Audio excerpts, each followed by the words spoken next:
शनिदेव भगवान की जय। शनिवार का व्रत शनिदेव की दशा दूर करने के लिए किया जाता है। इस दिन शनिदेव की पूजा की जाती है, जिसमें काला तिल, काले कपड़े, काले उड़द, काले तिल का तेल आदि उपयोग में लाए जाते हैं, क्योंकि शनिदेव को ये बहुत प्रिय हैं। लोहे के बर्तन में तेल और पैसे रखकर दान किए जाते हैं। शनिवार के दिन बहू को उसके पीहर नहीं भेजा जाता। चना खाते हैं इस दिन पीपल के पेड़ की पूजा भी की जाती है। तेल, घी, लकड़ी, कोयला, नमक और लोहे की वस्तु खरीदना उचित नहीं माना जाता है। इस दिन शनि स्तोत्र का पाठ करना लाभदायक होता है। व्रत करने के लिए पूजन सामग्री को व्यवस्थित रूप से पूजा स्थल पर रख लें, जिससे पूजन में अनावश्यक व्यवधान न हो। यदि इनमें से कुछ सामग्री ना ले सकें तो कोई बात नहीं, जितनी सामग्री आपको मिल जाए उतनी सामग्री से भक्ति भावना से पूजा करें, क्योंकि कहा जाता है भगवान भावना से प्रसन्न होते हैं, सामग्री से नहीं।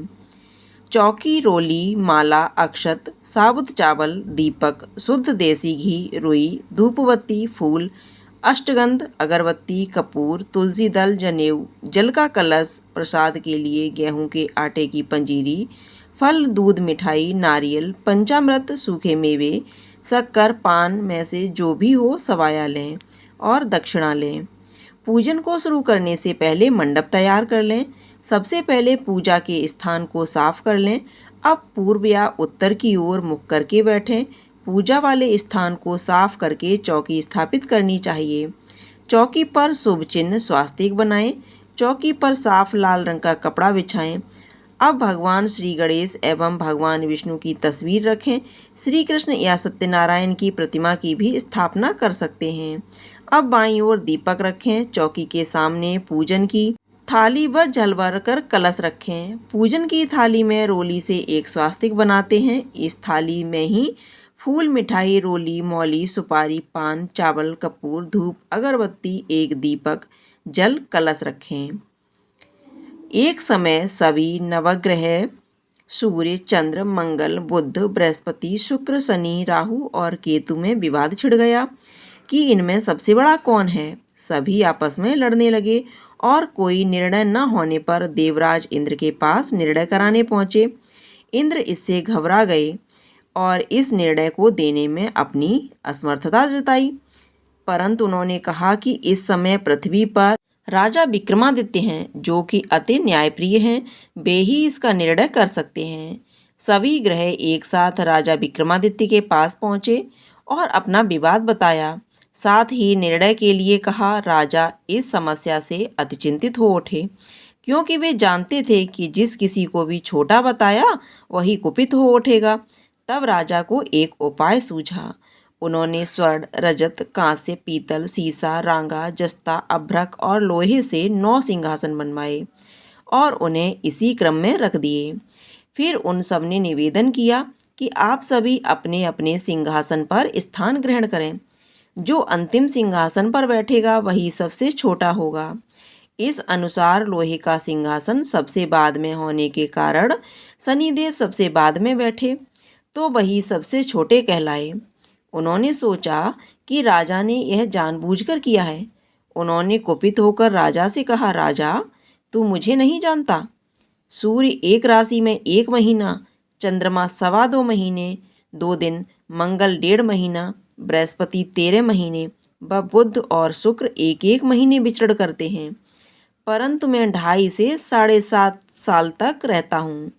बड़े बड़ों का मैंने विनाश किया है। श्री राम की 7.5 आने पर उन्हें वनवास हो गया। रावण की आने पर उसकी लंका को बंदरों की सेना से परास्त होना पड़ा। अब तुम सावधान रहना। ऐसा कहकर कुपित होते हुए शनिदेव वहां से चले गए। अन्य देवता खुशी खुशी चले गए। कुछ समय बाद राजा की 7.5 आई। तब शनिदेव घोड़ों के सौदागर बनकर वहां आए। उनके साथ कई बढ़िया बढ़िया घोड़े थे। राजा ने यह समाचार सुन अपने अश्वपाल को अच्छे घोड़े खरीदने की आज्ञा दी। उसने कई अच्छे घोड़े खरीदे व एक सर्वोत्तम घोड़े को राजा को सवारी हेतु दिया। राजा ज्यों ही उस पर बैठा, वह घोड़ा सरपट वन की ओर भागा। भीषण वन में पहुंचकर वह अंतर्ध्यान हो गया और राजा भूखा प्यासा भटकता रहा। तब एक ग्वाले ने उसे पानी पिलाया। राजा ने प्रसन्न होकर उसे अपनी अंगूठी दी।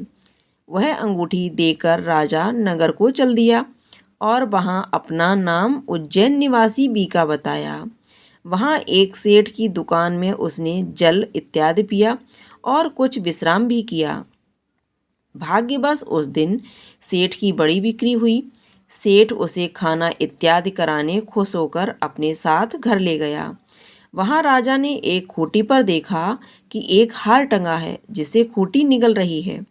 थोड़ी देर में पूरा हार गायब था।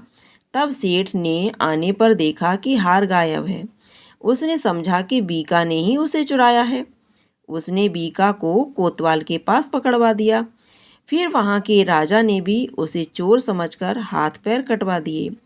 वह चौरंगिया बन गया और नगर के बाहर फिकवा दिया गया। वहां से एक तेली निकल रहा था जिसे दया आई और उसने बीका को अपनी गाड़ी में बिठा लिया। बीका अपनी आवाज़ देकर बैलों को हाँकता रहता। उस काल राजा की शनि दशा समाप्त हो गई। वर्षा काल आने पर वह मल्हार गाने लगा।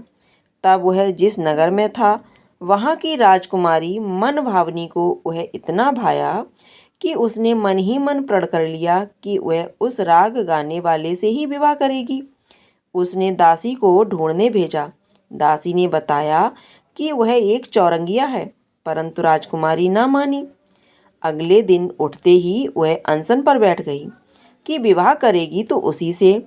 उसे बहुतेरा समझाने पर भी जब वह ना मानी तो राजा ने उस तेली को बुला भेजा और विवाह की तैयारी कराने को कहा। फिर उसका विवाह राजकुमारी से हो गया। तब एक दिन सोते हुए स्वप्न में शनिदेव ने राजा से कहा, राजन, देखा तुमने मुझे छोटा बताकर कितना दुख झेला है। तब राजा ने उनसे क्षमा मांगी और प्रार्थना की कि हे शनिदेव, जैसा दुख मुझे दिया किसी को न दें। शनिदेव मान गए और कहा, जो मेरी कथा और व्रत करेगा उसे मेरी दशा में कोई दुख नहीं होगा। जो नित्य मेरा ध्यान करेगा और चींटियों को आटा डालेगा उसके सारे मनोरथ पूर्ण होंगे। साथ ही राजा को हाथ पैर भी वापस दिए। प्रातः आँख खुलने पर राजकुमारी ने देखा तो वह आश्चर्यचकित रह गई। बीका ने उसे बताया कि वह उज्जैन का राजा विक्रमादित्य है। सभी अत्यंत प्रसन्न हुए। सेठ ने जब सुना तो वह पैरों पर गिरकर क्षमा मांगने लगा। राजा ने कहा कि वह तो शनिदेव का कोप था, इसमें किसी का कोई दोष नहीं है। सेठ ने फिर भी निवेदन किया कि मुझे शांति तब ही मिलेगी जब आप मेरे घर चलकर भोजन करेंगे। सेठ ने अपने घर नाना प्रकार के व्यंजनों से राजा का सत्कार किया।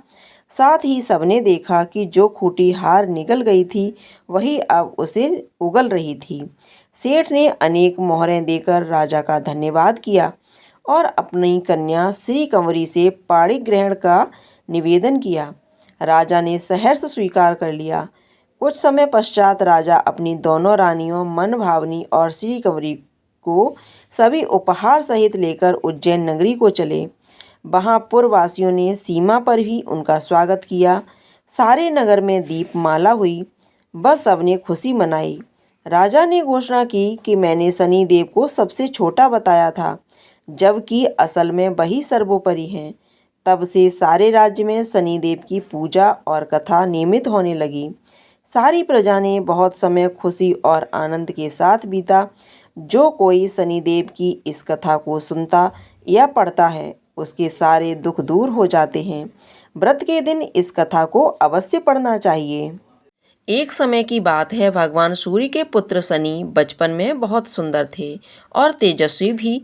इनकी सुंदरता को देखते हुए गंधर्व ने अपनी पुत्री कंकाली के साथ शनिदेव का विवाह करा दिया। लेकिन अत्यंत सुंदर होने के कारण इंद्र की सभा के अप्सरा अक्सर इन्हें देखने जाया करती थी। इन अप्सरा को देखकर कई बार शनिदेव उन पर मोहित हो गए। यह बात गंधर्व पुत्री कंकाली को अच्छी नहीं लगती थी। तब गंधर्व पुत्री कंकाली ने अपने पति शनिदेव को यह श्राप दे दिया कि आपकी दृष्टि हमेशा नीचे की तरफ ही रहे। अगर आप सीधी दृष्टि से किसी की तरफ देखते हैं तो उस पर साढ़े साती का प्रभाव पड़ जाएगा। तब शनिदेव भगवान शिव की घोर तपस्या की।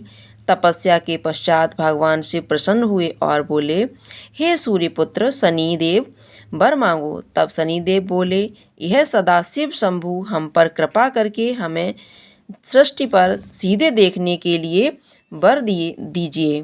भगवान शिव बोले, जो व्यक्ति शनिवार के दिन पीपल के नीचे तेल चढ़ाएगा उस पर तुम्हारे पड़ने वाली दृष्टि शुभ दृष्टि में बदल जाएगी। इसलिए शनिवार के दिन पीपल के नीचे शनिदेव की पूजा होती है। प्रेम से बोलिए शनिदेव भगवान की जय। अब शनिदेव की आरती सुनिए। जय जय जय श्री शनिदेव भक्तन हितकारी, सूर्यपुत्र प्रभु छाया महतारी। जय जय जय श्री शनिदेव भक्तन हितकारी, श्याम अंग वक्र दृष्टि चतुर्भुजधारी, नीलांबर धार नाथ गज की असवारी। जय जय जय शनिदेव भक्तन हितकारी, क्रीट मुकुट शीस रजित दिपत है लिलारी, मुक्तन की माला गले शोभित बलिहारी। जय जय जय श्री शनिदेव भक्तन हितकारी, मोदक मिष्ठान पान चढ़त है सुपारी, लोहा तिल तेल उड़द महिष अति प्यारी।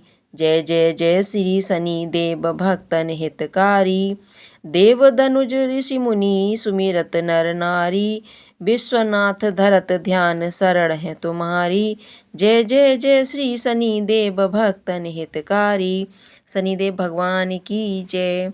अगर आपको ये कथा आरती पसंद आई हो, जानकारी अच्छी लगी हो, तो कमेंट बॉक्स में जा कर के शनिदेव भगवान की जय अवश्य लिखिएगा। साथ ही साथ वीडियो को लाइक कीजिएगा, शेयर कीजिएगा। चैनल पर पहली बार देख रहे हैं तो चैनल को सब्सक्राइब कर लीजिएगा। धन्यवाद।